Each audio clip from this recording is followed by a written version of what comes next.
ആ പരിശുദ്ധമായ കഅബാലയം അതാ ഇബ്രാഹിം നബിയും തന്റെ പൊന്നുമകനും കൂടെ പണിയുകയാ. അവസാനം ആ കഅബാലയത്തിന്റെ പണിയങ്ങ് തീർന്നു കഴിയുമ്പോ ഇബ്രാഹിം നബി തന്റെ പൊന്നുമോനെ പിടിച്ച് അടുത്തിരുത്തിയിട്ട് തന്റെ ഇരുകരങ്ങൾ പടച്ചുറപ്പിന്റെ ദർബാറിലേക്ക് ഉയർത്തിയിട്ട് ഇബ്രാഹിം നബി അല്ലാഹുവിനോട് ദുആ ചെയ്തത് എന്തെന്നറിയുവോ? പരിശുദ്ധമായ ഖുർആൻ എടുത്ത് നോക്കുക, ദുആ കാണാ. അല്ലാഹുവിനോട് പറയുന്നു, നാഥാ ربنا تقبل منا.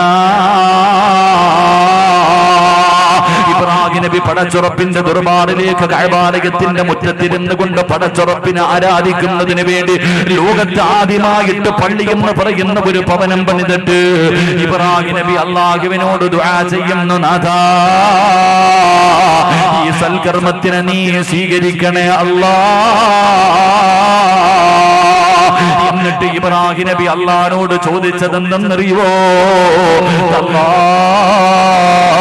ഈ ലോകത്ത് നിന്ന് യാത്ര പറയുമ്പോ എന്നെ ഒരു മുസ്ലിമാക്കി മരിപ്പിക്കണേ അല്ലാഹ്. എനിക്ക് ലാ ഇലാഹ ഇല്ലല്ലാഹ് പറയാൻ എനിക്ക് ഭാഗ്യം തരണേ അല്ലാഹ്. ദുആ ചെയ്തത് ഇബ്രാഹിം നബിയാ. അല്ലാഹുവിന്റെ ഖലീലാണ്, അല്ലാഹുവിന്റെ ഖലീലാണ്. അവിടുന്ന് ദുആ ചെയ്യുന്നു, റബ്ബേ ഈമാനോടുകൂടിയുള്ള ഒരു മരണം എനിക്ക് തരണേ അല്ലാഹ്. ഇബ്രാഹിം നബിക്ക് ഉറപ്പില്ലായിരുന്നു വാപ്പാ, ഇബ്രാഹിം നബിക്ക് ഉറപ്പില്ലായിരുന്നു വാപ്പാ. അല്ലാഹുവിന്റെ ഖുർആൻ മറ്റൊരു ഭാഗം എടുത്തു നോക്ക്. മഹാനായ യൂസുഫ് നബി അലൈഹിസ്സലാം, യാക്കൂബ് നബിയുടെ പൊന്നാര മകനായ യൂസുഫ് ഉണ്ടല്ലോ, ഈജിപ്തിന്റെ ഭരണാധികാരം തന്റെ കൈക്കുമ്പിലേക്ക് കിട്ടുമ്പോ അവസാനം തന്റെ രാജസിംഹാസനത്തിലേക്ക് കയറിയിരിക്കുന്നതിന് മുമ്പ് യൂസുഫ് നബി രണ്ട് കരങ്ങളും ഉയർത്തിയിട്ട് അല്ലാഹുവിനോട് ചോദിച്ചതെന്തെന്നറിയുമോ? റബ്ബിഖദ് ആതൈതനീ മിനൽ മുൽക്ക് വഅല്ലംതനീ മിൻ തഅവീലിൽ ഹദീസ് فاطر السماوات والأرض أنت ولي في الدنيا والآخرة توفني مسلما. യൂസുഫ് നബി അല്ലാഹുവോട് പറയുന്നു, നാഥാ സഹോദരങ്ങൾ കൊല്ലുന്നതിന് വേണ്ടി പൊട്ടക്കിണറ്റിൽ കൊണ്ട് വലിച്ചെറിഞ്ഞ എന്നെ അവിടെ നിന്ന് രക്ഷപ്പെടുത്തി പടച്ചവനെ അടിമയായിരുന്ന എനിക്ക് സ്വപ്നവ്യാഖ്യാനങ്ങൾ പഠിപ്പിച്ചു തന്നു. എനിക്ക് ഈജിപ്തിന്റെ അധികാരം തന്നു റബ്ബേ. ഇതെല്ലാം നിന്റെ ഔദാര്യമാണല്ലോ. പക്ഷേ യൂസുഫിന്റെ ഏറ്റവും വലിയ അഭിലാഷം എന്തെന്നറിയുവോ? യൂസുഫിന്റെ ഏറ്റവും വലിയ മോഹം എന്തെന്നറിയുവോ? ഞാൻ എന്തിനാണ് ജീവിക്കുന്നതെന്നറിയുവോ? തവഫനി മുസ്ലിമാ, തവഫനി മുസ്ലിമാ. പടച്ചവനെ ഈ ലോകത്ത് നിന്ന് പിരിയുമ്പോ മലക്കുൽ മൗത്ത് കടന്നു വന്ന് റൂഹ് പിടിച്ചെന്റെ തുണ്ടക്കുടിയുടെ ഭാഗത്തേക്ക് റൂഹ് കടന്നു വരുമ്പോ അവസാനമായി എന്റെ നാവ് പൊക്കിയിട്ട്, അവസാനമായിട്ട് എന്റെ നാവ് പൊക്കിയിട്ട് ലാ ഇലാഹ ഇല്ലല്ലാഹ് എന്ന് പറഞ്ഞു മരിക്കണമെന്ന് വല്ലാത്ത മോഹമല്ലാ. എനിക്കതിനുള്ള ഭാഗ്യം തരണേ അല്ലാ. യൂസുഫ് നബി ദുആ ചെയ്തതെങ്ങനെയാ? യൂസുഫ് നബി ദുആ ചെയ്തതെങ്ങനെയാ? എന്തിനു പറയണം? മഹാനായ അസ്റഫുൽ ഖൽഖ് നബി മുഹമ്മദ് മുസ്തഫ, ഈ പ്രപഞ്ചം മുഴുവനും സൃഷ്ടിക്കാൻ കാരണക്കാരനായ നബി മുഹമ്മദ് മുസ്തഫ സല്ലല്ലാഹു അലൈഹി വസല്ലമ തങ്ങള് ആയിഷ ബീബി റളിയല്ലാഹു തആല അൻഹ നോക്കുമ്പോ പടച്ചവനെ അല്ലാഹുവിന്റെ റസൂൽ സുജൂദിൽ കിടന്ന് കരയുകയാ. അല്ലാഹുവിന്റെ പ്രവാചകൻ സുജൂദിൽ കിടന്ന് കരഞ്ഞുകൊണ്ട് ദുആ ചെയ്യുകയാ. ആയിഷ ബീബി ചിന്തിച്ച്, എന്താണ് റബ്ബേ ലോകത്തിന്റെ നേതാവ് ഇങ്ങനെ കരഞ്ഞുകൊണ്ട് ദുആ ചെയ്യുന്നത് എന്താ? എന്താണ് സുജൂദിൽ കിടന്ന് കരഞ്ഞുകൊണ്ട് പറയുന്നത്? അടുത്ത് ചെന്ന് നോക്കുമ്പോ യാ മുകല്ലിബൽ ഖുലൂബ്, ഹൃദയങ്ങളെ മറിച്ചു കളയുന്ന അല്ലാഹ്, ഹൃദയങ്ങളെ മാറ്റിക്കളയുന്ന അല്ലാ, എന്റെ ഹൃദയത്തെ ഈമാനിൽ ഉറപ്പിച്ച് നിർത്തണേ അല്ലാ. ആയിഷ ബീവി ചോദിച്ചു പോയി, നബിയേ യാ റസൂലല്ലാഹ്, അല്ലാഹുവിന്റെ പ്രവാചകരെ ഉറപ്പില്ലേ നബിയേ, ഉറപ്പില്ലേ നബിയേ, മരിക്കുന്ന സമയത്ത് ഷഹാദത്ത് കലിമ പറയാൻ കഴിയുമെന്ന് ഉറപ്പില്ലേ? അല്ലാഹുവിന്റെ റസൂൽ പറഞ്ഞു, ആയിഷ, അല്ലാഹു കരുണ ചെയ്തവർക്കല്ലാതെ, അല്ലാഹു കരുണ ചെയ്തവർക്കല്ലാതെ അത് നാവ് പൊക്കിയിട്ട് പറയാൻ കഴിയില്ലെന്ന് നബി മുഹമ്മദ് മുസ്തഫ സല്ലല്ലാഹു അലൈഹി വസല്ലമ തങ്ങൾ പറയുമ്പോ, പടച്ചവനെ അതാ ഒരു നൂലിൽ കെട്ടിയിരിക്കുന്ന പട്ടം പോലെയാണ് ഒരു മുസ്ലിമിന്റെ ഹൃദയം. കാറ്റടിക്കുമ്പോ എങ്ങോട്ട് വേണമെങ്കിലും അത് പറക്കുമല്ലോ. അതുകൊണ്ട് പലരും പരാജയപ്പെട്ടു പോയതവിടെയാ. പടച്ചവരെ ജീവിച്ചിരുന്ന കാലം മുഴുവനും മുസ്ലിമായി ജീവിച്ചു, ജീവിച്ചിരുന്ന കാലം മുഴുവനും മുസ്ലിമായി ജീവിച്ചു. അവസാനം മരിക്കുന്നതിന് തൊട്ടു മുമ്പ് കാഫിറിനെ പോലെ മരിച്ചുപോയ എത്രയോ പേരുടെ ചരിത്രം അല്ലാഹുവേ ഹദീസിന്റെ കിതാബിൽ കാണോ. ചെയ്തവരും ചെയ്തവരും നിസ്കാര തടമ്പുള്ളവര് അവസാനം കാഫിറായി ചത്തുപോയ എത്രയോ പേരുടെ കഥ നമുക്കറിയാമല്ലോ. എങ്കിൽ അല്ലാഹുവേ പടച്ചവനെ മരിക്കുന്നതിന് തൊട്ട് മുമ്പ് ജീവിതകാലം മുഴുവനും കാഫിറായി ജീവിച്ചിട്ട് അവസാനം മരിക്കുന്നതിന് തൊട്ട് മുമ്പ് ലാ ഇലാഹ ഇല്ലല്ലാഹ് എന്ന് പറഞ്ഞുകൊണ്ട് ഇസ്ലാമിലേക്ക് കടന്നു വന്നിട്ട് മരണം മനോഹരമാക്കി എത്രയോ പേരുടെ ചരിത്രം നമുക്കറിയാമല്ലോ. അതുകൊണ്ട് എന്റെ പ്രിയമുള്ളവരെ, മരണസമയത്ത് ലാ ഇലാഹ ഇല്ലല്ലാഹ് പറയാമെന്ന് ഉറപ്പിക്കല്ലേ. അത് പടച്ചവന് കരുണ ചെയ്തവർക്ക് മാത്രമേ അത് പറയാൻ കഴിയൂ എന്ന് നബി മുഹമ്മദ് മുസ്തഫ. നബി മുഹമ്മദ് മുസ്തഫ ഉറക്കെ നബി മുഹമ്മദ് മുസ്തഫ സല്ലല്ലാഹു അലൈഹി വസല്ലമ തങ്ങൾ പറയുന്നു, നമ്മൾ വിചാരിക്കേണ്ടത് ഉസ്താദെ താടിയുണ്ട്, തഴമ്പുണ്ട്, പ്രവാചകന, ഖുർആൻ പഠിച്ചിട്ടുണ്ട്, ഇമാമാണ്, ഇതൊക്കെ നമുക്ക് പറയാൻ കഴിയും. പക്ഷേ മരണസമയത്ത് ഒരുത്തര് ലാ ഇലാഹ ഇല്ലല്ലാഹ് പറയാൻ കഴിയണമെങ്കിൽ അവൻ അള്ളാന്റെ കരുണ ഉണ്ടെങ്കിൽ മാത്രമേ നാവ് പൊങ്ങത്തുള്ളെന്ന് നബി മുഹമ്മദ് മുസ്തഫ സല്ലല്ലാഹു അലൈഹി വസല്ലം ഉറപ്പുണ്ടായിരുന്നെങ്കിൽ ഇബ്രാഹിം നബി ദുആ വായിച്ചിട്ടുണ്ടോ? ഇബ്രാഹിം നബിയുടെ ചരിത്രം വായിച്ചിട്ടുണ്ടോ? അല്ലാഹുവേ, ഇതുപോലെ പടച്ചറപ്പിനെ സ്നേഹിച്ചൊരു നബിയില്ല. എന്തൊക്കെ പരീക്ഷണം കൊടുത്തു അല്ലാഹ്, എല്ലായിടത്തും ജയിച്ചു. എല്ലാ സ്ഥലങ്ങളിലും വിജയിച്ച പ്രവാചകന അള്ളാഹുവിന്റെ ഖലീല ഇബ്രാഹിം നബി. ഒരു പള്ളി കെട്ടിയിട്ട് വാപ്പയും മകനും അള്ളാഹിനോട് ദുആ ചെയ്യാ. ഏത് വാപ്പ? മോനെ അറുത്തു കൊടുക്കാൻ പറഞ്ഞപ്പോ ഒരു മടിയില്ല, പിടിച്ച് കഴുത്തി കത്തി വെച്ച് കളഞ്ഞു. ആരാ ആമീൻ പറഞ്ഞത്? മോനെ നിന്നെ അറുക്കാൻ അല്ല പറഞ്ഞിരിക്കണ. കളിച്ചോണ്ടിരിക്കുന്ന മോനോട് ചോദിക്കുക, വാപ്പ അല്ല അറുക്കാൻ പറഞ്ഞിരിക്കുന്ന എന്താ മോനെ അഭിപ്രായം? വാപ്പ അല്ല പറഞ്ഞത് കേൾക്കുക, നമുക്ക് സ്വർഗത്തിൽ വെച്ച് കാണാം. അതാ മക്കള്. അള്ളാഹു അങ്ങനെയുള്ള മക്കളെ നൽകി അനുഗ്രഹിക്കുമാറാകട്ടെ. അള്ളാഹു അങ്ങനെയുള്ള മക്കളെ നൽകി അനുഗ്രഹിക്കുമാറാകട്ടെ. അള്ളാഹു അങ്ങനെയുള്ള മക്കളെ നൽകി അനുഗ്രഹിക്കുമാറാകട്ടെ. നിന്റെ ഒരു ആമീ മതി നിന്റെ മക്കള് രക്ഷപ്പെടാൻ. അള്ളാഹു നമുക്ക് സാലിഹായ മക്കളെ തരുമാറാകട്ടെ. നമ്മുടെ മക്കളുടെ നാശത്തിന്റെ കാരണം നമ്മൾ തന്നെയാണ്. ഞാൻ അത്തിപ്പറ്റ ഉസ്താദിനെ കാണാൻ പോയിരിക്കെ, അപ്പൊ ഒരു ഉസ്താദ് ഒരു മകനെയും കൊണ്ടുവന്നു. നിങ്ങൾ ആരും ശ്രദ്ധിക്കാത്തൊരു കാര്യമാണ്. ഒരു ഉസ്താദ് ഒരു മകനെയും കൊണ്ടുവന്നിട്ട് അത്തിപ്പറ്റ ഉസ്താദിനോട് പറഞ്ഞു, ഉസ്താദെ ഭയങ്കര കുരുത്തക്കേടാ, നിങ്ങളൊന്ന് ദുആ ചെയ്യേ. ഭയങ്കര കുരുത്തക്കേടാ, വന്ന് ദുആ ചെയ്യാൻ. ഉസ്താദ് പറഞ്ഞ മറുപടി എന്താണെന്നറിയാം? വല്ലാത്ത അത്ഭുതമുള്ള മറുപടി. അള്ളാഹു ആഫിയത്തും ദീർഘായുസും കൊടുക്കുമാറാകട്ടെ. ഒരുപാട് കാലം അള്ളാഹുവേ നീ ദീർഘായുസോടെ കാണാൻ ഭാഗ്യം തരണേ പടച്ചവനെ. ഉസ്താദിനോട് എന്റെ മകൻ ഭയങ്കര കുരുത്തക്കേടാ, ഒന്ന് ദുആ ചെയ്യണേ എന്ന് പറഞ്ഞപ്പോൾ അത്തിപ്പറ്റ ഉസ്താദ് പറഞ്ഞു, നിങ്ങൾ അങ്ങനെ പറയരുത്, നിങ്ങൾ ഇവന്റെ വാപ്പയാ, നിങ്ങൾ ഇവന്റെ വാപ്പയാ. നിങ്ങൾ ഇത് പറയുന്ന സമയത്തെങ്ങാനും മലക്കുകൾ ആമീൻ എന്ന് പറഞ്ഞ പിന്നെ നിങ്ങളുടെ മക്കള് തലതിരിഞ്ഞു പോകും. അങ്ങനെ പോലും പറയാൻ പാടില്ല. മക്കളെ കുറിച്ച് നമ്മളെങ്ങനെ വൃത്തം കെട്ടവൻ എന്തെല്ലാം നമ്മൾ പറയും. അങ്ങനെ പോലും പറയാൻ പാടില്ല. കാരണം മാതാപിതാക്കളുടെ ദുആ അത് വല്ലാത്തതാ. നബി മുഹമ്മദ് മുസ്തഫ. അപ്പൊ ഇസ്മായിൽ നബി അലൈഹിസ്സലാം ഈ രണ്ടുപേരും കൂടെ അള്ളാഹിനോട് ദുആ ചെയ്യാ, പടച്ചോനെ മരിക്കുമ്പോ ഈമാനോട് കൂടിയുള്ള ഒരു മരണം തരണേ അല്ലാ. യൂസുഫ് നബി ദുആ ചെയ്യുന്നു. നബി സല്ലല്ലാഹു അലൈഹി വസല്ലം തങ്ങൾ വരെ ദുആ ചെയ്തത് അങ്ങനെയാ. അപ്പൊ ഉറപ്പ് ആർക്കും വേണ്ടെന്നാ ഞാൻ ഈ പറഞ്ഞതിന്റെ അർത്ഥം. അള്ളാഹു നമുക്ക് ഈമാൻ തരുമാറാകട്ടെ. അള്ളാഹുവിന്റെ പ്രവാചകൻ സല്ലല്ലാഹു അലൈഹി വസല്ലം തങ്ങൾ പറയുകയാണ്, എന്റെ പ്രിയമുള്ളവരെ, മരണത്തോട് മല്ലടിച്ചു കൊണ്ടിരിക്കുന്ന മനുഷ്യനുണ്ടല്ലോ, അവൻ അറിയാത്ത ദിക്റല്ല,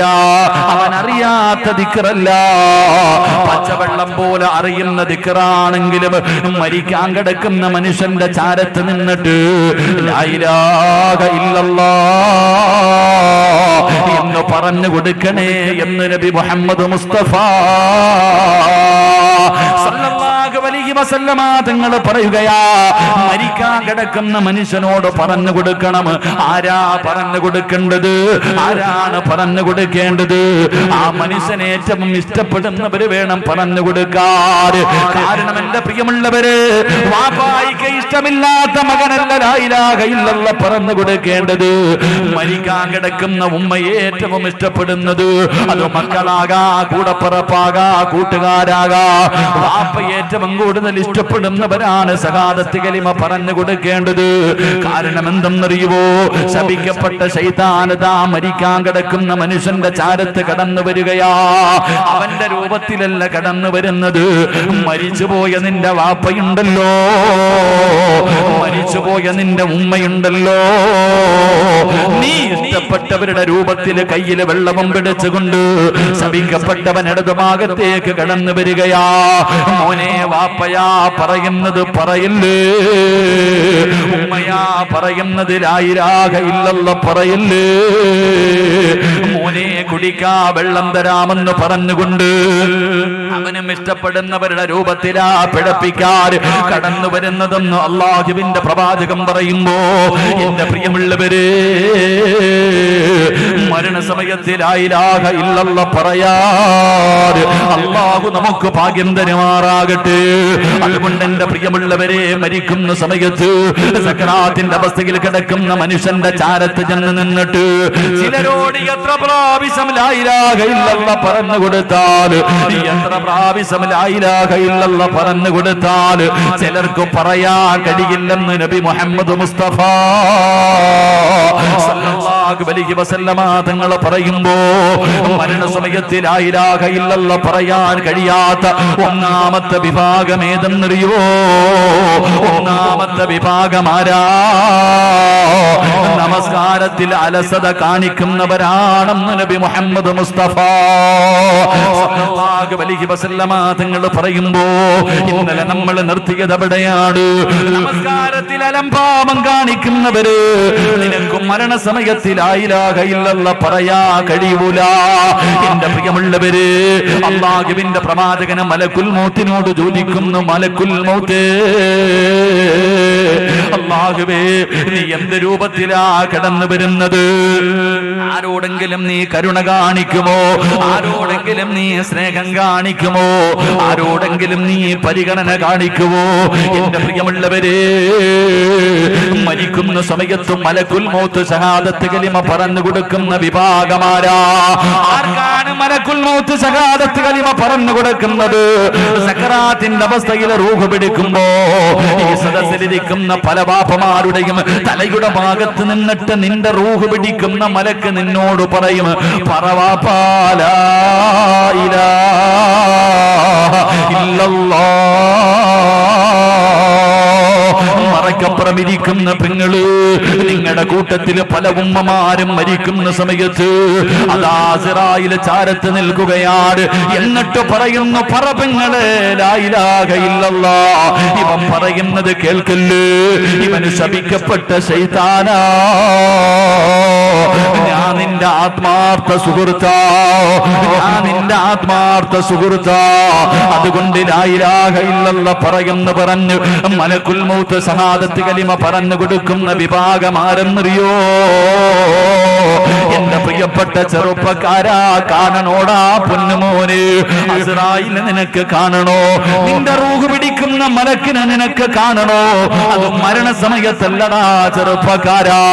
എന്റെ പൊന്നുമോനെ, നിനക്ക് മലക്കുൽ മൗത്തിനെ കാണാൻ ആഗ്രഹമുണ്ടെങ്കിൽ ഇന്ന് വഅദ് കഴിഞ്ഞ് തൗബ ചെയ്ത് പിരിഞ്ഞ് നിന്റെ വീട്ടിലേക്ക് ചെന്ന് ഭക്ഷണം പങ്കടിച്ച് വീടിന്റെ അകത്ത് കിടന്നുറങ്ങിയിട്ട് നാളെ രാവിലെ ഇവിടത്തെ പള്ളിയുടെ മിനാരത്തിൽ നിന്ന് അസ്വലാത്തു ഖൈറും അള്ളാഹുവിന്റെ പള്ളിയുടെ മിനാരത്തിൽ നിന്ന് നാളെ രാവിലെ സുബഹി ബാങ്ക് വിളിക്കുമ്പോ അള്ളാഹു നിനക്ക് ആയുസ് നീട്ടി തന്ന എഴുതേക്കാനുള്ള ഭാഗ്യം അള്ളാഹു നിനക്ക് നൽകിയ എന്റെ പ്രിയപ്പെട്ട ചെറുപ്പക്കാരാ, എഴുന്നേക്കടാ പൊന്നുമോര്. എന്നിട്ടതാ ഒരുങ്ങുകയാണ്. അവിടെ നിന്ന് പൊതുപെടുത്തുകൊണ്ട് പള്ളിയിലേക്ക് സുബഹി നമസ്കരിക്കാൻ പോവുകയാ. പള്ളിയിലേക്ക് സുബഹി നമസ്കരിക്കാൻ പോവുകയാ. പള്ളിയുടെ വെളിയിൽ ചെന്ന് കാലൊക്കെ കഴുകി എന്നിട്ട് പള്ളിയുടെ കവാടത്തിലൂടെ അകത്തേക്ക് കിടക്കുമ്പോ ഒന്ന് കണ്ണ് തുറന്നു നോക്കുവാപ്പാ, ഒന്ന് കണ്ണ് തുറന്നു നോക്ക് ചെറുപ്പക്കാരാ. അല്ലാഹുവിന്റെ പള്ളിയുടെ കവാടത്തിന്റെ മുന്നില് ചിരിക്കുന്ന മുഖത്തോടെ നിന്റെ റൂഹ് പിടിക്കാൻ വരുന്ന മലക്കിങ്ങനെ കാത്തു നിൽക്കുകയാണ്. 5 വഖത്ത് നമസ്കരിക്കുന്നതിന് വേണ്ടി പള്ളിയിലേക്ക് കിടക്കുന്ന മനുഷ്യര് മലക്കുൽ മൗത്ത് കെട്ടിപ്പിടിച്ച് മുസാഫഹത്ത് ചെയ്യുകയാ. നിന്നെ കെട്ടിപ്പിടിച്ച് മുസാഫഹത്ത് ചെയ്യുകയാ. എന്നിട്ട് പറയുന്നു, ഇതൊന്ന് നിലനിർത്തടാ ചെറുപ്പക്കാരാ, ഇതൊന്ന് നിലനിർത്തടാ പൊന്നുമോനെ. ഈ നമസ്കാരം നിലനിർത്തിയ ഈ ജീവിക്കുന്ന മുഖത്തോടെ നിന്റെ മരണസമയത്തന്നെ കാണാമടാ. അല്ലാഹുവേ, ഓരോ മനുഷ്യരോടും പള്ളിയുടെ കവാടത്തിൽ വെച്ച് മലക്കുൽ മൗത്ത് പറയുന്നുണ്ട്, എന്റെ പ്രിയപ്പെട്ട പെങ്ങള് നമസ്കരിക്കുന്ന നിന്റെ മുന്നിൽ വന്നിട്ട് മലക്കുൽ മൗത്ത് പറഞ്ഞു തരുന്നുണ്ട്. നമസ്കരിക്കാതെ പള്ളിയിലേക്ക് പ്രായമുള്ള വാപ്പമാര് വരെ വേച്ച് നടന്നു പോകുന്ന കാഴ്ച കണ്ടിട്ട് പോലും പള്ളിയിൽ കയറാൻ മടിക്കുന്ന ചെറുപ്പക്കാരാ, നിന്നോട് പറയും, ഇരുന്നോടാ, അള്ളാനെ മറന്നുകൊണ്ടിരുന്നു. പടച്ചുറപ്പിന്റെ വിളിക്കുത്തരം നൽകാതെ നീ ഇവിടെ ഇരുന്നു. ഒരു ദിവസം എന്നെ കാണേണ്ടി വരുമടാ. അന്ന് പേടിച്ച് വിറച്ചുകൊണ്ട് മൃഗങ്ങൾ വിളിക്കുന്നത് പോലെ കിടന്ന് വിളിച്ചു. വെള്ളം കിട്ടാതെ കിടന്ന കിടപ്പിൽ കിടന്ന് നിനക്ക് ചാകേണ്ടി വരുമടോ. അല്ലാഹുവേ, പറയും ചെറുപ്പക്കാരോ, വീട്ടിലെ ടിവിയുടെ മുന്നിലിരുന്ന് സീരിയൽ കണ്ട് ആസ്വദിക്കുന്ന പെങ്ങള്, നിന്റെ വീട്ടിലെ പ്രായമുള്ള ഉമ്മമാര് പടച്ചവനെ അവരുടെ റൂമിന്റെ അകത്തിരുന്ന് നമസ്കരിക്കുമ്പോ ഒന്ന് സൗണ്ട് പോലും കുറയ്ക്കാൻ മനസ്സില്ലാതെ കാലിന്റെ മുകളിൽ കാല് കയറ്റി വെച്ചിട്ട് വീടിന്റെ അകത്തിരുന്ന് സീരിയൽ കാണുന്ന ഉമ്മ, പൊന്നു പെങ്ങള്, സ്വന്തം മക്കളെ പള്ളിയിലേക്ക് പറഞ്ഞു വിട്ടിട്ട് വീടിന്റെ അകത്ത് കാലിന്റെ മുകളിൽ കാലും കയറ്റിയിരിക്കുന്ന വാപ്പാ, നിന്റെ മുന്നിലും അസുറായിൽ വന്നിട്ട് ഇത് തന്നെയാ പറയുന്നത്. അതുകൊണ്ട് പ്രിയമുള്ളവരെ, അല്ലാഹുവിന്റെ പള്ളിയിൽ നിന്ന് ബാങ്ക് വിളിക്കുമ്പോ 5 നേരം പള്ളിയിൽ പോയി നമസ്കരിക്കുന്ന മനുഷ്യനുണ്ടല്ലോ, ജമാഅത്തായി നിസ്കരിക്കുന്നവനുണ്ടല്ലോ, നമസ്കാരം കളയാക്കാതെ നിസ്കരിക്കുന്നവരുണ്ടല്ലോ, അവൻ മരിക്കുന്ന സമയത്ത് അവന്റെ തൊണ്ടക്കുടിയുടെ ഭാഗത്തേക്ക് റൂഹ് കടന്നു വരുമ്പോ മലക്കുൽ മൗത്ത് ഷഹാദത്ത് കലിമ പറഞ്ഞു തരുമെന്ന് നബി മുഹമ്മദ് മുസ്തഫ സല്ലല്ലാഹു അലൈഹി വസല്ലമ തങ്ങൾ പറയുമ്പോ, ഒന്നാമത്തെ വിഭാഗമാരാ, പടച്ചവനെ മരണം മോശമാകുന്ന ഒന്നാമത്തെ വിഭാഗം നിസ്കരിക്കാത്തവനല്ല, നിസ്കാരത്തിൽ അലസത കാണിക്കുന്നവനോ, നിസ്കാരം അല്ലാഹുവിനെ കളിയാക്കുന്ന രീതിയിൽ നിസ്കരിക്കുന്നവനോ. രണ്ടാമത്തെ വിഭാഗമാരാ, ലാ ഇലാഹ ഇല്ലല്ലാഹ് പറയാൻ കഴിയാത്ത, ലാ ഇലാഹ ഇല്ലല്ലാഹ് പറയാൻ കഴിയാത്ത, ആര് പറഞ്ഞു കൊടുത്താലും നാവ് പൊങ്ങാത്ത രണ്ടാമത്തെ വിഭാഗമാരാ. അല്ലാഹുവിന്റെ റസൂല് പറയുന്നു, ചെറുപ്പക്കാരാ, പ്രവാചകൻ അവിടെ നിന്ന് പറയുന്നു, രണ്ടാമത്തെ വിഭാഗം ഏതെന്നറിയുവോ? രണ്ടാമത്തെ വിഭാഗം ഏതാ? അല്ലാഹു പഠിക്കാൻ ഭാഗ്യം തരുമാറാകട്ടെ. അല്ലാഹു പഠിക്കാൻ ഭാഗ്യം തരുമാറാകട്ടെ. അല്ലാഹു പഠിക്കാൻ ഭാഗ്യം തരുമാറാകട്ടെ. എന്റെ പ്രിയമുള്ളവരെ, ഒന്നാമത്തെ വിഭാഗം നിസ്കാരത്തിൽ അലസത കാണിക്കുന്നവന് നല്ല മരണം കിട്ടൂല. അള്ളാഹു കാത്തിരക്ഷിക്കുമാറാകട്ടെ. അള്ളാഹു കാത്തിരക്ഷിക്കുമാറാകട്ടെ. എന്റെ പ്രിയമുള്ളവരെ, നിസ്കാരം എന്ന് പറഞ്ഞാൽ അതൊരു സുഖമുള്ള കാര്യമാണ്. അതങ്ങോട്ട് അതിന്റെ രുചിയും ടേസ്റ്റും മനസ്സിലാക്കി കഴിഞ്ഞാൽ പിന്നെ എന്താപ്പാ. അള്ളാഹുവെ, മഹാനായ ഹുബൈബ് റളിയല്ലാഹു തആല അൻഹു, പ്രവാചകന്റെ സഹാബിയ, എല്ലാവരും കൂടെ തൂക്കുമരത്തിൽ കയറ്റി നിർത്തിയിരിക്കുകയാണ് ഹുബൈബ് റളിയല്ലാഹു തആല അൻഹുവിനെ. ഹുബൈബ് റളിയല്ലാഹു തആല അൻഹു ഇവനെ തൂക്കുമരത്തിൽ കയറ്റി നിർത്തിയിട്ട് കൂട്ടുകാരാണ് താഴെ നിൽക്കുന്നത് ശത്രുക്കൾ. അവര് പറഞ്ഞു, ഹുബൈബേ ഞങ്ങളുടെ കൂട്ടുകാരനാടാ ഹുബൈബേ, നിന്നെ കൊല്ലാൻ മനസ്സനുവദിക്കുന്നില്ല, നീ ഒന്ന് വാ, നിനക്ക് എത്ര പണം വേണമെങ്കിൽ തരാം, എത്ര പെണ്ണുങ്ങളെ വേണമെങ്കിലും തരാം, അധികാരം തരാം, നീ ഇറങ്ങി വാ, ഇസ്ലാം കളഞ്ഞിട്ട് നീ ഇറങ്ങി വാ.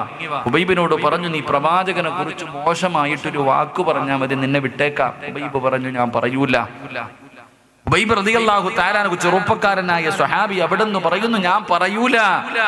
അവസാനം അവർ ചോദിച്ചു, ഹുബൈബേ നിനക്ക് വല്ല ആഗ്രഹവുമുണ്ടെങ്കിൽ പറ ഹുബൈബേ, നിന്നെ യഥാ കൊല്ലാൻ പോവുകയാണ്, വല്ല ആഗ്രഹമുണ്ടെങ്കിൽ പറ ഹുബൈബേ.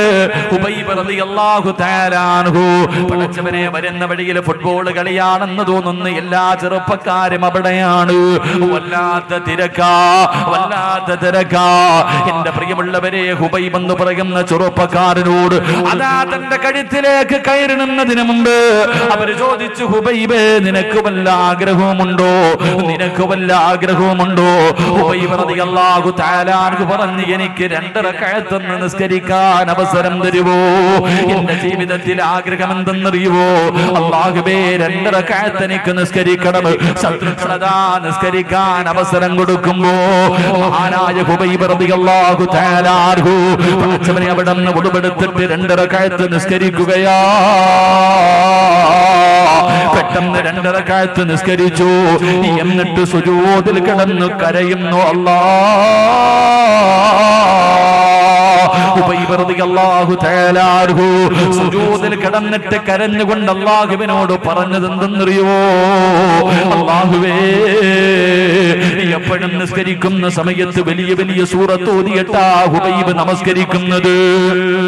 എപ്പോ നമസ്കരിച്ചാൽ വലിയ സൂറത്തുകൾ ഓതിയിട്ടാണ് ഹുബൈബ് നിസ്കരിച്ചിരുന്നത്. അല്ലാഹുവേ, ഇന്ന് പെട്ടെന്ന് നിസ്കരിക്കാനുള്ള കാരണം എന്തെന്നറിയോ? എന്റെ നമസ്കാരമെങ്ങാണം നീട്ടിയാ ഇവര് വിചാരിക്കും ഹുബൈബിന് മരിക്കാ പേടിയാണെന്ന്. പഠിച്ചവരെ, വലിയ സൂറത്തോതി കെട്ടി എന്റെ നിസ്കാരമെന്ന് നീട്ടിക്കളഞ്ഞാൽ ഇവന്മാര് വിചാരിക്കും എനിക്കും മരിക്കാൻ പേടിയാണെന്ന്. അല്ലാഹുവേ, അതുകൊണ്ടാണ് ചെറിയ സൂറത്തോതി കെട്ട് ഞാൻ നിസ്കരിച്ച് കൊതി തീർന്നില്ല അല്ലാ എന്ന് പറഞ്ഞുകൊണ്ട് പഠിച്ചവര് അവിടുന്ന് ഹുബൈബ് റളിയല്ലാഹു തആല അൻഹു സുജൂദിൽ കിടന്ന് കരഞ്ഞു ദുആ ചെയ്തിട്ട് അതാ കേറി നിൽക്കുമ്പോ, ചെറുപ്പക്കാരാ പൊന്നുമോനെ, അവസാനത്തെ ആഗ്രഹവും നിസ്കരിച്ചിട്ട് മരിക്കണമെന്നായിരുന്നടാ പൊന്നുമോര്. അവർക്കൊന്നും മരിക്കാ പേടിയില്ലായിരുന്നു, അവർക്ക് മരണത്തെ പേടിയില്ലായിരുന്നു. കാരണം എന്തെന്നറിയുവോ? അല്ലാഹുവിന്റെ സ്വർഗമുണ്ടല്ലോ, ഈമാനോടുകൂടിയുള്ള ഒരു മരണമുണ്ടല്ലോ. മഹാനായ ജൗഫർ റളിയല്ലാഹു തആല അൻഹു പഠിക്കണം ചെറുപ്പക്കാരോ, ഒരുപാട് കാലം ഇവിടെ ജീവിച്ച മോരല്ലല്ലോ ചെറുപ്പക്കാരോ, ഇങ്ങനെ നടന്നാ പോരല്ലല്ലോ ചെറുപ്പക്കാരാ. മഹാനായ ജൗഫർ റളിയല്ലാഹു തആല അൻഹു മുഅ്തത്തെ യുദ്ധത്തിന് വേണ്ടി തയ്യാറെടുക്കുമ്പോൾ അല്ലാഹുവിന്റെ പ്രവാചകൻ മുഅ്തത്തെ യുദ്ധത്തിന് വേണ്ടി സ്വഹാബാക്കളൊക്കെ തയ്യാറായി. 3 നേതാക്കന്മാരെ അല്ലാഹുവിന്റെ റസൂൽ വിളിച്ചു. ജൗഫർ റളിയല്ലാഹു തആല അൻഹു, ഹാരിസ് റളിയല്ലാഹു തആല അൻഹു, 3 പേരെ അല്ലാഹുവിന്റെ പ്രവാചകൻ പറഞ്ഞു, നിങ്ങളാണ് നേതാക്കന്മാർ. ഒന്നാമത്തെ ആളോട് പറഞ്ഞു, നിങ്ങളാണ് കൊടി പിടിക്കേണ്ടത്. നിങ്ങൾക്ക് എന്തെങ്കിലും സംഭവിച്ചാ അതാ ജൗഫറെ നീ കൊടി പിടിക്കണ്. നിനക്ക് എന്തെങ്കിലും സംഭവിച്ചാ മൂന്നാമത്തെ സ്വഹാബിയോട് പറഞ്ഞു കൊടി പിടിക്കണ്. ആ പറഞ്ഞതിന്റെ അർത്ഥം ഒന്നാമത് നീ മരിക്കും, രണ്ടാമത് നീ മരിക്കും. അല്ലാഹുവിന്റെ പ്രവാചകന് മരിക്കുമെന്ന് യുദ്ധത്തിന് മുമ്പ് പറഞ്ഞു കൊടുത്തു. അവർക്കറിയാം മരിക്കുമെന്ന്, അവർക്കറിയാം ഇന്നത്തെ രണാഗണത്തിലെ ഷഹീദാകുമെന്ന്. മരണം മനസ്സിലാക്കിയിട്ടും അവര് പിന്തിരിഞ്ഞില്ല. ഞാൻ മരിക്കാനാണ് പോകുന്നതെന്ന് അവർക്കറിയാമായിരുന്നു. അവർക്ക് ഭാര്യയുണ്ടായിരുന്നു, അവർക്ക് മക്കളുണ്ടായിരുന്നു, അവർക്ക് മോഹങ്ങളുണ്ടായിരുന്നു. എന്റെ പ്രിയമുള്ളവരെ, ഹുബൈദ യുദ്ധക്കളത്തിലേക്ക് കടന്നു ചെന്നു. എന്റെ പ്രിയപ്പെട്ട ചെറുപ്പക്കാരാ, ഒന്നാമത്തെ സ്വഹാബിയധാരണാങ്കണത്തിൽ വിട്ടുകൊണ്ട് വീഴുകയോ, തന്റെ കയ്യിലിരുന്ന കൊടി താഴെ വീഴുമ്പോ 33 വയസ്സുള്ള മഹാനായ ജൗഫർ റളിയല്ലാഹു തആല അൻഹു, എടാ 33 വയസ്സുള്ള യുവാവായിരുന്നടാ പൊന്നുമോര്. അതാ കൊടി താഴേക്ക് വീഴുമ്പോ ഓടിച്ചെന്ന് കൊടിയെടുക്കുകയാ, ഓടിച്ചെന്ന് കൊടിയെടുക്കുകയാ. എന്നിട്ട് അതാ മൗത്തത്തിന്റെ രണാങ്കണത്തിലേക്ക് പാഞ്ഞു കയറുമ്പോ അവസാന ശത്രുക്കള് ചുറ്റുഭാഗം മുഴുവനും ഒരുമിച്ച് കൂടിയിട്ട് ജൗഫർ റളിയല്ലാഹു തആല അൻഹുവിന്റെ കൈപ്പത്തി അങ്ങ് വെട്ടിമുറിക്കുകയോ. കൊടി താഴെ വീഴുമ്പോഴാണ് പടച്ചവനെ വെട്ടിക്കൊണ്ടതെന്ന് മനസ്സിലാകുന്നത്. ഇടത് കൈ കൊണ്ട് കൊടിയെടുക്കുകയാണ്, ഇടത് കൈ കൊണ്ട് കൊടിയെടുക്കുകയാ. മുന്നോട്ട് പോകുമ്പോ രണ്ടാമത്തെ കയ്യും വെട്ടിമുറിച്ചു. താഴെ വീണ കൈ മുറിഞ്ഞ കൈ കൊണ്ടെടുത്തിട്ട് തന്റെ കച്ചത്തിലേക്ക് ചേർത്ത് പിടിക്കുകയാ. പടച്ചവര് 4 ഭാഗത്ത് നിന്നിട്ട് ആ സഹാബിയെ വെട്ടിഞ്ഞുറുക്കുകയോ. 93 വെട്ടുണ്ടായിരുന്നടാ ചെറുപ്പക്കാരോ. യുദ്ധക്കളത്തിന് കിടക്കുമ്പോ, മരണത്തോട് മല്ലടിച്ചു കൊണ്ട് കിടക്കുമ്പോ തന്റെ ശരീരത്തിൽ 93 വെട്ടുകൾ ഉണ്ടായിരുന്നു പൊന്നുമോര്. മരണത്തോട് മല്ലടിച്ചു കൊണ്ടിരിക്കുമ്പോ അതാ ഒരു സഹാബി വെള്ളവുമായിട്ട് ഓടി വരികയോ. മഹാനായ ജൗഫർ റളിയല്ലാഹു തആല അൻഹുവിന്റെ ചാരത്തേക്ക് അതാ മരണ സമയത്ത് വെള്ളം കുടിച്ചിട്ട് മരിക്കാറ് അവിടുന്ന് വെള്ളം കൊണ്ടുവന്ന് കൊടുക്കുമ്പോ ജൗഫർ തങ്ങൾ പറഞ്ഞ മറുപടി എന്തെന്നറിയോ? സഹാബാ, എനിക്കിന്ന് സുന്നത്ത് നോമ്പാട് സഹാബാ. അല്ലാഹു ആയുസ് തന്നോ, വൈകുന്നേരത്ത് നോമ്പ് മുറിക്കാമെന്ന് പറയുമ്പോ എന്റെ പ്രിയപ്പെട്ടവര്, അല്ലാഹുവിന്റെ പ്രവാചകന്റെ രൂപമുള്ള സഹാബിയായിരുന്നു. പ്രവാചകന് വല്ലാത്ത ഇഷ്ടമായിരുന്നു. അവസാനം മൗത്തത്തി യുദ്ധത്തിലെ മഹാനായ ജൗഫർ തങ്ങള് അവിടുന്ന് ഷഹീദാവുകയോ. അല്ലാഹുവിന്റെ പ്രവാചകൻ യുദ്ധം കഴിഞ്ഞിട്ട് ജൗഫർ റളിയല്ലാഹു തആല അൻഹുവിന്റെ വീട്ടിലേക്ക് കടന്നു പോവുകയാണ്. മരണവാർത്ത പറയാ, മരണവാർത്ത പറയാ. അല്ലാഹുവിന്റെ പ്രവാചകന് ജൗഫർ തങ്ങളുടെ വീട്ടിലേക്ക് കടന്നു ചെല്ലുമ്പോ കാണുന്ന കാഴ്ച എന്താ? 2 മക്കളും പുതുവസ്ത്രവും ധരിച്ചിങ്ങനെ വാപ്പാരെ കാത്തു നിൽക്കുകയോ. പ്രിയപ്പെട്ട ഭാര്യ യുദ്ധം കഴിഞ്ഞ് വിജയിച്ചു വരുന്ന തന്റെ ഭർത്താവിനെ സ്വീകരിക്കാൻ ഭക്ഷണവും ഉണ്ടാക്കി മക്കളെയും ഒരുക്കി നിർത്തി പടച്ചവനെ കാത്തു നിൽക്കുകയോ.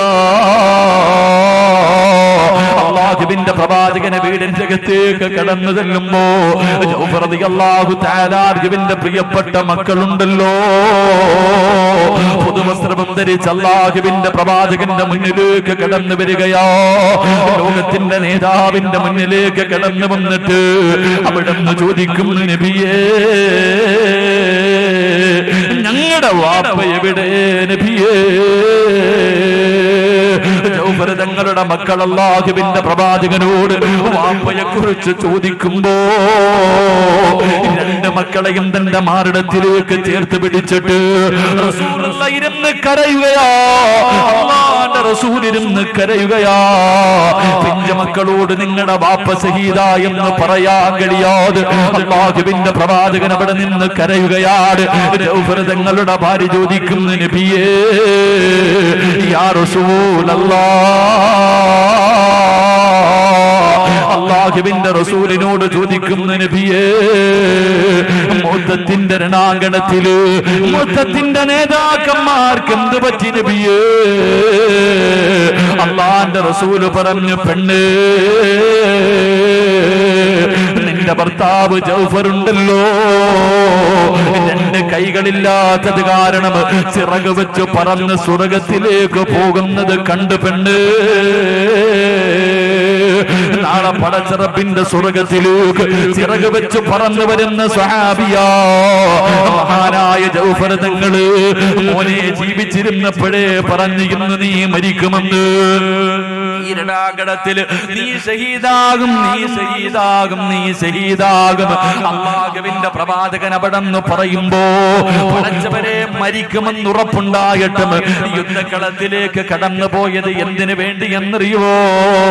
എടാ 33 വയസ്സേ ഉണ്ടായിരുന്നുള്ളൂ. എന്തിനു വേണ്ടിയാ? മരിക്കുന്ന സമയത്ത് ഈമാനോടുകൂടിയുള്ള ഒരു മരണം കിട്ടുമല്ലോ, ലാ ഇലാഹ ഇല്ലല്ലാഹ് പറഞ്ഞിട്ട് മരിക്കാൻ കഴിയുമല്ലോ. അതുകൊണ്ട് ചെറുപ്പക്കാരാ, നമസ്കാരത്തിന്റെ വിഷയത്തിൽ അലംഭാവം കാണിക്കല്ലേ.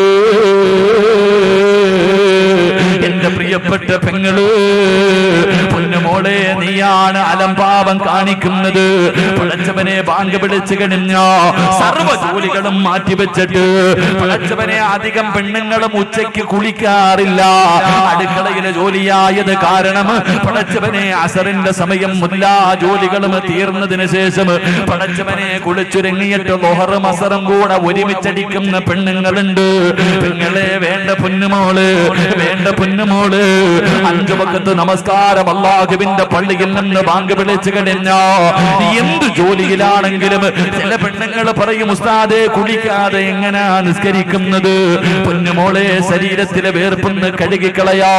പെട്ടെന്ന് കൈകാലുകൾ കഴുകിയിട്ട് പെട്ടെന്ന് പോയി അവ്വല് വഖത്തിൽ തന്നെ നമസ്കരിക്കുന്ന ശീലമുണ്ടാക്കിയെടുത്തോ.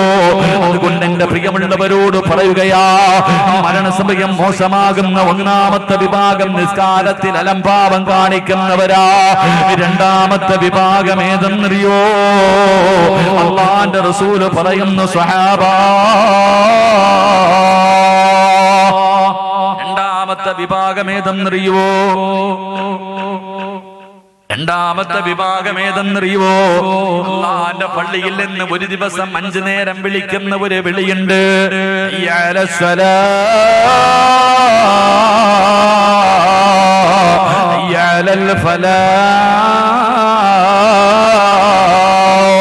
അല്ലാഹുവിന്റെ പള്ളിയിൽ നിന്ന് 5 നേരം ബാങ്ക് വിളിക്കുമല്ലോ.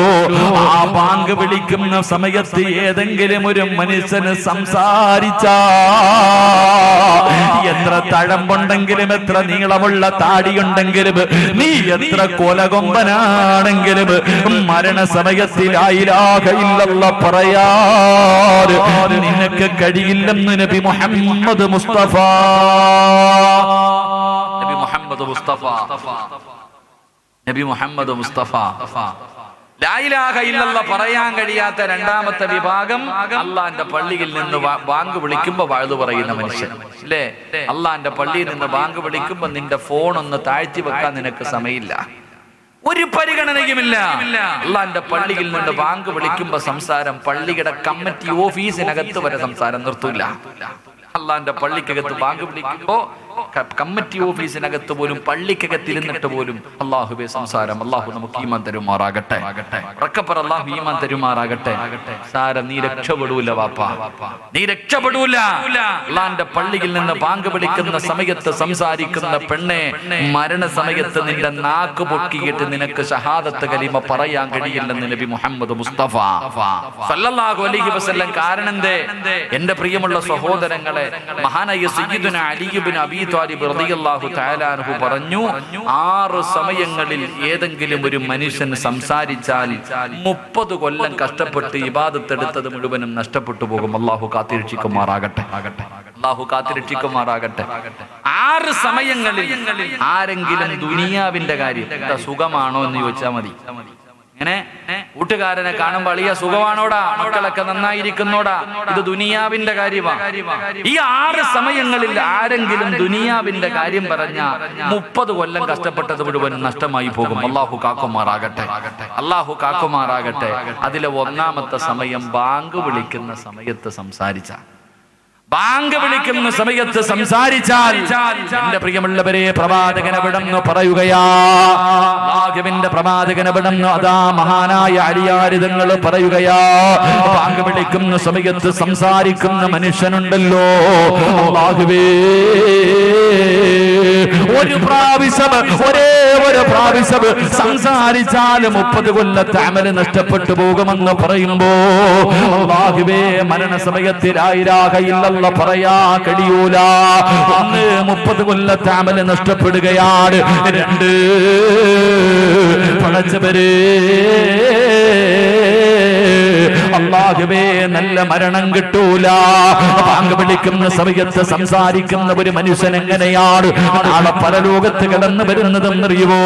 അല്ലാഹുവിന്റെ പ്രവാചകൻ അവരെന്ന് പറയുന്നുണ്ട്, പട്ടിയുടെയും പന്നിയുടെയും കഴുതയുടെയും പേപ്പട്ടിയുടെയും പെണ്ടാരങ്ങളിൽ കുടികുത്തി വെച്ച് ഇടഞ്ഞും നടന്ന കുഷ്ഠരോഗിയെ പോലെ മുകുതമലയോളം വലിപ്പമുള്ള വയറ് വലിച്ചുകൊണ്ട് ഇടഞ്ഞും നടന്നും നാളെ പടച്ചറപ്പിന്റെ പരലോകത്തേക്ക് 41 വിഭാഗത്തിൽ അല്ലാഹുവിന്റെ പ്രവാചകന്റെ സമുദായം കടന്നു വരുമെന്ന് ലോകത്തിന്റെ നേതാവ് പറയുമ്പോ ഇവിടത്തെ പള്ളിക്കാട്ടിൽ നിന്ന് ഒരു വിഭാഗം എഴുന്നേറ്റ് വരികയോ. നാളെ പടച്ചറപ്പിന്റെ പരലോകത്ത് കോടാനുകോടി ജനങ്ങൾ മുഴുവനും നിൽക്കുമ്പോ പട്ടികയുടെ കോലത്തിൽ എഴുന്നേറ്റ് വരുന്ന ഒരു വിഭാഗമുണ്ട്, പട്ടികയുടെ രൂപത്തിൽ എഴുന്നേറ്റ് വരുന്ന ഒരു വിഭാഗമുണ്ട്. അല്ലാ, അവരാരെന്നറിയോ? അവരാരെന്നറിയോ? വിളിക്കുന്ന സമയത്ത് സംസാരിച്ച് ചിരിച്ചവര് നാളെ പട്ടികയുടെ കോലത്തിലാണ് നീ പരലോകത്ത് വരുന്നതെന്ന് നബി മുഹമ്മദ് മുസ്തഫ സല്ലല്ലാഹു അലൈഹി വസല്ലമ തങ്ങൾ പറയുമ്പോ എന്റെ പ്രിയമുള്ളവരെ വല്ലാത്ത മഹത്വമോ. ആരാണ് പടച്ചവരെ ഈ നാട്ടിലെ ഏറ്റവും കൂടുതൽ പ്രതിഫലം കിട്ടുന്നത് ആർക്കെന്നറിയുമോ? അത് പള്ളിയിലെ ഇമാമിനല്ല, കമ്മിറ്റിക്കാർക്കല്ല, അല്ലാഹുവേ നാട്ടുകാർക്കല്ല. ഈ നാട്ടിലെ ഏറ്റവും കൂടുതൽ പ്രതിഫലം വാങ്ങുന്ന മനുഷ്യനാരാ?